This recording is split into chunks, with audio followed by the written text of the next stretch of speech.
Este video pertenece a una serie de videos titulada Trascendiendo el Kybalión. Podrás encontrar todos los videos de la serie en la playlist del canal. El Kybalión dedica un tercio de sus páginas para explicar el primero de los 7 principios herméticos.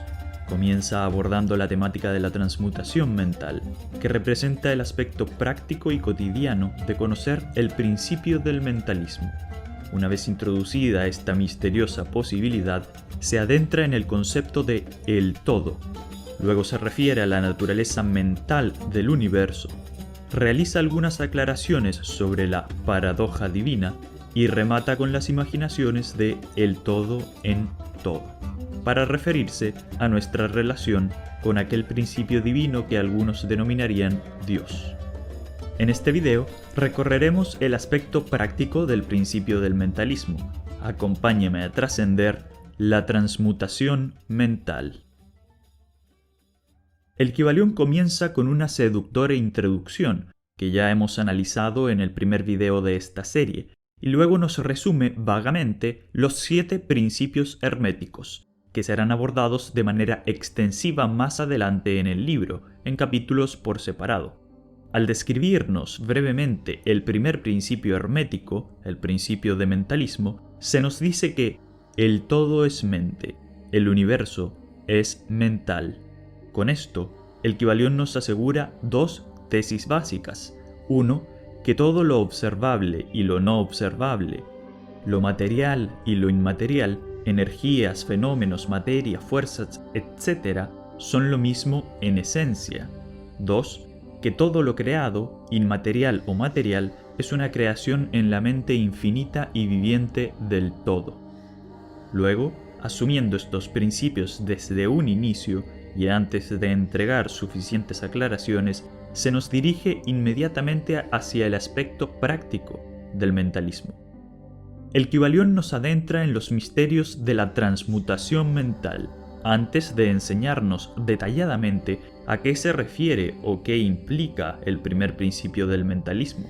Se nos sumerge en el fantástico mundo del poder mental, un mundo que parece prometernos más de lo que realmente puede dar, pues se nos afirma que la mente, así como todos los metales y demás elementos, pueden ser transmutados de estado en estado, de grado en grado, de condición en condición, de polo en polo, de vibración en vibración. La verdadera transmutación hermética es una práctica, un método, un arte mental. Al escuchar esto, cualquier lector que haya sido atrapado por las mágicas palabras de la introducción dice para sí mismo: ¡Wow! Puedo lograr cualquier cosa solo con mi mente. Y en ese pensamiento, en esa concepción, recae el primer error del lector, que es también el primer error del Kybalión. Pero este no es un error casual, ni debido a la ignorancia del autor o por una mala interpretación descuidada, sino que tiene una finalidad bien determinada: que el libro sea más atractivo para el lector, es decir, que se venda más. Y no solo podemos deducir esto por las maravillas que se nos prometieron, sino que, además, es también evidente en la estructuración de los capítulos, pues el aspecto práctico del principio del mentalismo, la transmutación mental, fue colocado al principio de la explicación detallada de los otros 7 principios herméticos, incluso antes de que se explicara en detalle el primer principio de mentalismo. ¿Por qué está colocado antes que todo? Pues para evitar que la gente se aburriera con tanta teoría, es decir, para mantener al lector ordinario atento. Estos, ahora atrapados por las posibilidades que se les han prometido, seguro tendrán más ganas de concluir el libro, para descubrir las claves y los milagros que pueden realizar con la transmutación mental, unas posibilidades que serán concebidas inmediatamente de una manera extravagante y limitada. Así, el lector y sus prejuicios se conducirán a lo largo de todo el libro, con aquellas ideas maravillosas en mente, ignorando las aclaraciones que puedan darse más adelante, para corregirle esa postura. El error es titánico, pero, como ya hemos dicho, no es un simple error, pues en el primer video de la serie vimos que el autor del Kybalión poseía plenas capacidades y conocimientos para advertirlo, de manera que probablemente colocar al principio el aspecto práctico del hermetismo fue otra táctica para asegurar en su obra tanto éxito como fuese posible. Otros autores más cuidadosos, con menos atracción por el éxito de sus obras y más amor por dar a entender de maneras claras y precisas aquello que han descubierto, estructuran sus libros conscientemente al revés. Primero explican todos los aspectos teóricos, rigurosos, razonables, científicos y limitantes de sus descubrimientos, y luego, al final, cuando está todo claro y se han asegurado de que, en la medida de lo posible, todo haya quedado suficientemente claro para evitar malas interpretaciones, entonces recién explican el aspecto práctico, para que éste sea adecuadamente aplicado por el lector y se entiende el esfuerzo que conllevan tales prácticas, así como sus limitaciones y peligros. Y esto se debe hacer así, porque la psiquis humana es proclive a lo fantasioso, y se sabe que una persona cree y concibe aquello que quiere creer y concebir.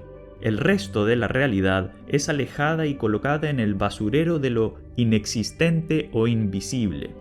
De manera que ser claro debe ser prioridad para quien quiere enseñar algo. Y lo podemos entender mejor con un ejemplo muy gráfico.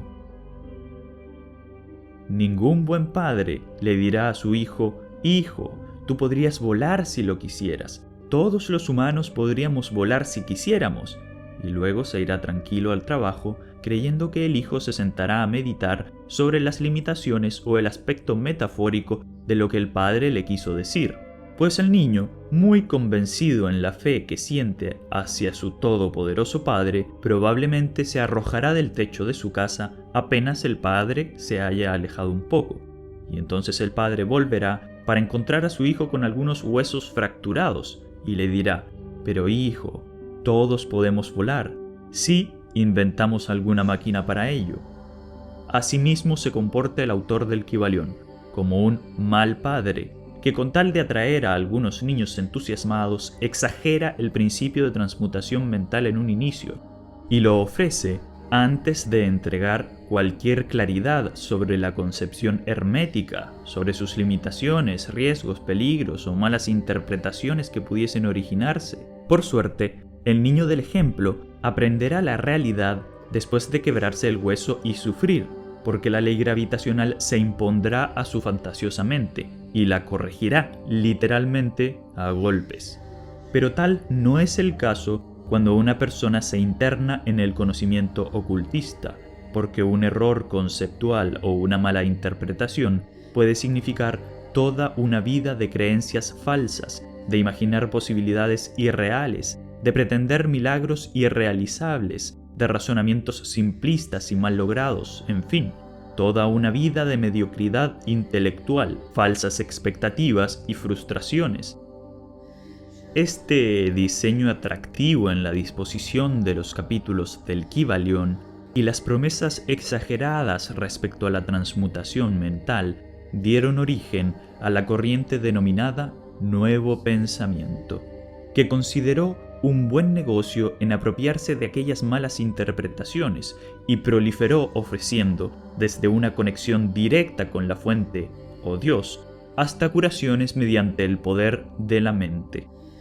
El lector que cae en el fanatismo que el Kybalión es propenso a inyectar se sumergirá en los siguientes prejuicios simplistas. Creer que mediante los pensamientos, los deseos o la voluntad propia se puede controlar aquello que está fuera de nuestro alcance.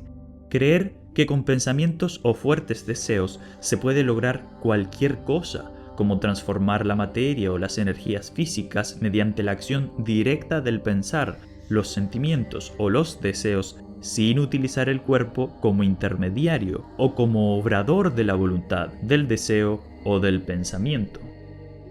O creer que se pueden cambiar las condiciones de vida y nuestro contexto simplemente pensando en ello, como queriendo ignorar cualquier tipo de destino o determinaciones externas a las cuales todos estamos involuntariamente sometidos. De ese tipo de falsedades se aprovechó el Nuevo Pensamiento y pronto nuevos libros alcanzaron el éxito, como Piense y hágase rico de Napoleon Hill, o El secreto de Rhonda Byrne, con su extravagante pero muy extendida ley de atracción.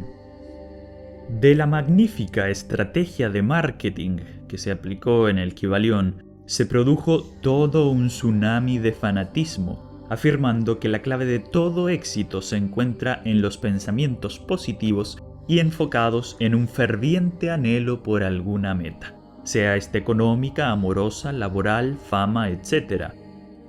¿Qué pensaría Hermes viendo la abominación que se construyó en su nombre? De seguro, no debí dar perlas a los cerdos. ¿Por qué nunca se menciona en el Kybalión ningún sacrificio que deba pagarse para llevar a cabo la transmutación mental? Ningún costo asociado. Es obvio que todo lo que se desee adquirir implica sacrificios que hacemos consciente o inconscientemente cuando elegimos una meta o tomamos una decisión. El tiempo que dedicamos a una tarea o la consecución de un fin es tiempo sacrificado que no dedicaremos a otra cosa, y nuestras decisiones van marcando nuestra vida, hasta que nos convertimos en un conglomerado de elecciones y nos rodeamos de aquellas cosas y personas a las que le dedicamos tiempo y cercanía, mientras que las cosas y personas a las que no destinamos ese tiempo se mantendrán lejos de nuestras vidas. Querámoslo o no, así es. Es de humanos sabios y maduros considerar estas cuestiones. Hermes lo sabía, y el verdadero Cristo también, cuando decía: porque ¿quién de vosotros, queriendo edificar una torre, no se sienta primero y calcula los gastos a ver si tiene lo que necesita para acabarla? La influencia que la transmutación mental del Kybalión dejó en la cultura, junto con muchas otras obras de nuevo pensamiento, han producido una humanidad infantil, que no considera los sacrificios y cree que podrá tenerlo todo sin esfuerzo intelectual o físico. Esos niños terminan frustrados por sus escasas capacidades y finalmente desertan de su creencia para vivir unas vidas mediocres y cómodas el tiempo que les resta, cuando pudieron haber calculado los gastos y haber adquirido habilidades y capacidades más útiles de las que fueran capaces si las hubiesen practicado, en vez de estar esperando y creyendo que pensando lograrían algún éxito. Tales ideas no son lo que Hermes quiso enseñar, y el Kybalión parece querer dejar las puertas abiertas a propósito a esas creencias fantasmagóricas, e incluso las afirma todavía más al decirnos que, si el universo es de naturaleza mental, entonces la transmutación mental debe ser el arte de cambiar o transformar las condiciones del universo, trátese de materia, la energía o el universo mismo. Así que esa transmutación no es otra cosa que la magia. De todas maneras, en el capítulo Paradoja Divina, más adelante, demasiado más adelante a mi parecer, se hacen algunas aclaraciones que, aunque demasiado acotadas, deberían corregir a quien estuviese pensando en obrar milagros, siempre que las lea desprejuiciada y atentamente. Dice así: el sabio a medias, reconociendo la irrealidad relativa del universo, se imagina que puede desafiar sus leyes. Eso no es más que un tonto vano y presuntuoso, que se estrellará contra las rocas y será aplastado por los elementos, en razón de su locura. El verdadero sabio, conociendo la naturaleza del universo, emplea la ley contra las leyes, las superiores contra las inferiores, y por medio de la alquimia, transmuta lo que no es deseable en lo valioso, y de esta manera triunfa. La maestría consiste no en sueños fantasmagóricos, sino en el sabio empleo de las fuerzas superiores contra las inferiores, vibrando en lo más elevado. La transmutación, no la negación presuntuosa, es el arma del maestro. Esta aclaración ciertamente debería aterrizar al cuerdo, pero no siempre es el caso, en tanto que muchas cosas quedan en el aire sin entenderse. ¿Qué es la ley, por ejemplo? ¿Qué se entiende por ley superior o por la inferior? ¿Cómo se usan las leyes? ¿Se puede usar una ley o estas deben reconocerse y entonces uno se somete a ellas para construir algo útil? ¿Cómo llegamos a conocer las leyes superiores? Aterricemos un poco con el ejemplo anterior del niño. Tras caerse del tejado, el niño recordará para siempre, por el dolor sufrido, que la ley de la gravedad es inevitable, que es inviolable, pues él estaba del todo convencido de que podría volar, pero eso no bastó. Y con esto en consideración, en vez de querer seguir arrojándose del tejado para quebrarse el resto de los huesos, como muchos pseudo-ocultistas gustan de hacer mentalmente, pensará: la ley de gravedad nos sujeta a la Tierra e impide que volemos, pero las aves, que también están sujetas a la gravedad, pueden volar. Entonces, ¿cómo hago yo para volar aceptando estas leyes y mis propias limitaciones? Y tras mucho esfuerzo y estudio, comprenderá las 3 leyes del movimiento de Newton y el teorema de Bernoulli.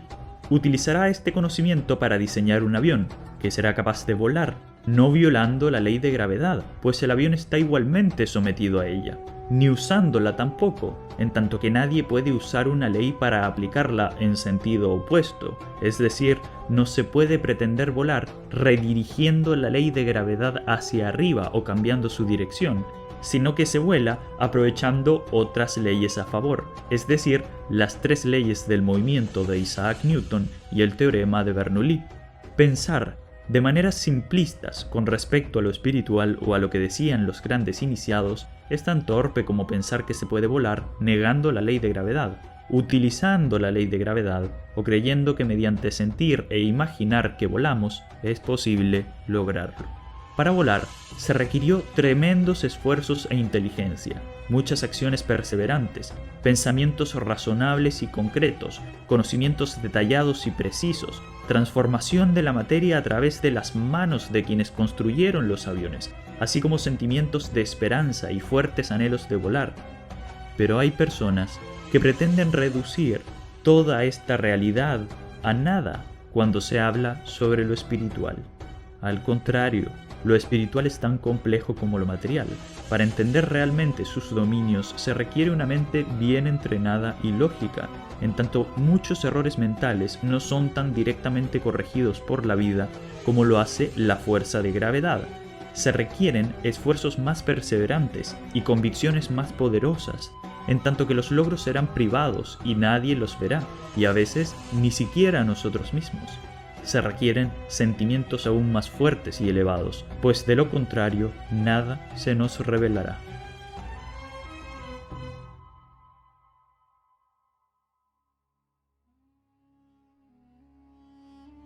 En nuestro ejemplo, el muchachito ahora sabio, habiendo entendido las leyes y construido un avión, también ha utilizado, sin saberlo ni importarle, la transmutación.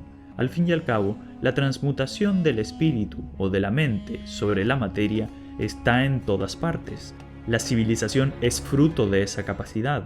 Para crear música, el artista aplica las leyes concernientes al sonido y la vibración. Para fabricar instrumentos, el luthier considera los materiales y la tensión de las cuerdas, logrando las notas correctas. Cuando escribimos o hablamos, transmitimos ideas, pensamientos y sentimientos a la mente de otro. Cuando cultivamos nuestros alimentos, obedecemos y aplicamos las leyes de la naturaleza, y aunque queramos violarlas, solo lograremos que la corrección sea más dolorosa que el hueso quebrado del niño al arrojarse del tejado.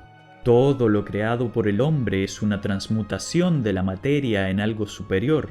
El arte y todo trabajo lo son, pues es el espíritu en el hombre el que piensa, entiende y ejerce su voluntad sobre la materia mediante el cuerpo físico, transformándola. Y tal transmutación solo la logra mediante el conocimiento instintivo o racional de las leyes de la naturaleza y la materia, concebidas en su mente por el espíritu. Transmutamos la fuerza solar en eléctrica, la fuerza química del petróleo en fuerza de movimiento, el frío en refrigeración de alimentos, el calor en cocción, etc. ¿Qué más se desea exigir con tanto anhelo de magia? ¿No habrá una ambición enfermiza de comodidad o fantasías? Más aún, el espíritu, la mente o el pensamiento solo puede transformar la materia mediante el cuerpo, pues es una ley que para actuar en la materia se debe poseer cuerpo material capaz de influir en ella. Para actuar en el mundo de las emociones se debe poseer un alma o cuerpo astral, y para actuar en lo espiritual se ha de poseer un cuerpo espiritual o mental. ¿No parece, pues, absurdo que se trate de violar tal evidencia? Y digo evidencia, porque si el espíritu pudiese actuar en la materia sin necesidad de un cuerpo intermediario, ¿qué clase de Dios incongruente y derrochador de material nos habría creado? Pues no necesitaríamos tener cuerpo, bastaría con actuar en la materia desde una forma espiritual, pero tal no es el caso, y si tal evidencia objetiva y razonable no es suficiente, tampoco basta con saber que Cristo mismo tuvo que encarnar en cuerpo para realizar sus obras. ¿Qué necesidad había de ello? ¿Victimismo? ¿Masoquismo? ¿Dar el ejemplo? Pues efectivamente dio el ejemplo, ejemplificó con toda claridad que el espíritu y el pensamiento, para actuar en la materia, requiere un cuerpo. Eventualmente, hay quienes, por ejemplo, logran incrementar su calor corporal o soportar aguas congeladas, clavos puntiagudos y el dolor físico con mucha eficacia, pero estos casos concretos no niegan la realidad, puesto que quienes lo logran han sometido y adaptado su cuerpo a estas condiciones, sacrificando sus propias vidas en monasterios, aprendiendo las claves de la fisiología corporal, el control de los pensamientos, la modificación de los sentimientos, aprendiendo a soportar altas cuotas de dolor y otras tantas habilidades plausibles de alcanzar con entrenamiento, sacrificio y un buen cálculo de los gastos para alcanzar la meta. Existe, por lo tanto, un aspecto de la transmutación mental al cual el Kybalión hace también referencia y que puede resultar más útil que el anhelo de magia. Me refiero a la transmutación de sentimientos y pensamientos, pues los sentimientos y pensamientos están bajo el total control de nuestra alma y espíritu, no como la fama, las riquezas, la estructura ósea del cuerpo, la familia, los infortunios, etc., aunque se pretenda que lo estén. El hombre posee la capacidad indiscutible para transmutar, transformar o cambiar sus sentimientos y pensamientos en otros, según su voluntad. Muchas veces lo hacemos inconscientemente y con poca eficacia, cuando queremos llorar y lo evitamos, por ejemplo, o cuando queremos dejar de estar enojados para no arruinarnos todo el día. Pero la mayor parte del tiempo somos víctimas esclavizadas de nuestro mundo interior anímico y pensante, en vez de ser reyes en el único reino sobre el cual podríamos tener total control. Tratamos de dominar lo que no podemos, dejando de lado lo que podemos. Ninguna especie es tan absurda. Pero, ¿cómo se aplica el arte de la transmutación mental? No se dan las claves reales para ello en el libro de El Kybalión, pues se limita a decir simplemente cambiándolas, o utilizando las leyes superiores contra las inferiores. Sin embargo, ya Epícteto enseñaba esto a cualquiera de manera mucho más efectiva y práctica hace 1800 años atrás. En su libro, El Enquiridión, entrega unas claves infalibles, con todas las aclaraciones sobre las condiciones de su aplicación, pues Epícteto no quería vender, sino educar. Te dejo aquí un video a sus enseñanzas. Epícteto era un hombre bien parado en la tierra y sensato conocedor del espíritu, de manera que para la transmutación mental considera incluso los sacrificios que deben pagarse. Epícteto, siendo esclavo, utilizó estas técnicas para conseguir la felicidad y grandeza en su condición, pero también las utilizó el gran Marco Aurelio, uno de los 5 buenos emperadores de Roma, porque la verdadera grandeza no exige condiciones externas, sino solamente internas, que se reflejarán naturalmente al exterior, aunque no de la manera que el nuevo pensamiento promete. La transmutación mental no es una magia en sentido fantasioso, es la dirección consciente de los pensamientos y sentimientos. Así como el artista debe gastar tiempo, dinero y esfuerzo para crear su arte, quien quiera alcanzar la transmutación mental y con ello paz y felicidad deberá pagar el debido precio, como sacrificar algunos deseos inútiles y dejar de mendigar por la admiración ajena, Pues como bien dice Epícteto, si quieres fama, debes aprender a arrastrarte y caer bien, pero si quieres felicidad y paz, aléjate de esas cosas. La transmutación mágica, sin costo y por generación espontánea, que el Kybalión podría dar a entender, no existe en ningún plano, en ninguna circunstancia, de manera que el humano maduro sabe que no se puede tener todo en la vida, y hay cosas que incluso son incompatibles, como la fama y la paz, o una buena familia y la vida de grandes negocios exitosos, o los bajos deseos y la inteligencia, etc. Tampoco se usan las fuerzas superiores contra las inferiores para lograr la transmutación, como afirma el Kybalión, sino que se usan las fuerzas superiores del pensar y la voluntad, de las cuales nos dotó el espíritu, para aprender a conducir a las fuerzas inferiores de los deseos y las pasiones, según las leyes que concibamos. Por ejemplo, entender que las pasiones nunca nos darán paz y que, al contrario, nos aportarán sin número de sufrimientos y dolores, es una ley que, bien comprendida, le permite al humano conducirse correctamente, alejándose de los instintos y por un deseo superior acercarse a placeres superiores como los de la meditación, el pensar, la conversación, el arte, el perfeccionamiento de uno mismo, la ayuda al prójimo, etc. Pero mientras el hombre no conciba esto con todas las fuerzas de su comprensión, seguirá afanado en buscar la felicidad en sus placeres inferiores, como saltando de la azotea para intentar volar. La caída siempre será igual, los huesos rotos los contará al final de su vida. Así pues, quien quiere ser más espiritual y concebir el todo como promete el Kybalión, ha de atenerse más a la realidad y aprender bien sus leyes. Como bien dijo San Pablo, las cosas invisibles de Él, de Dios, su eterno poder y deidad, se hacen claramente visibles desde la creación del mundo, siendo entendidas por medio de las cosas hechas, de modo que no tienen excusa.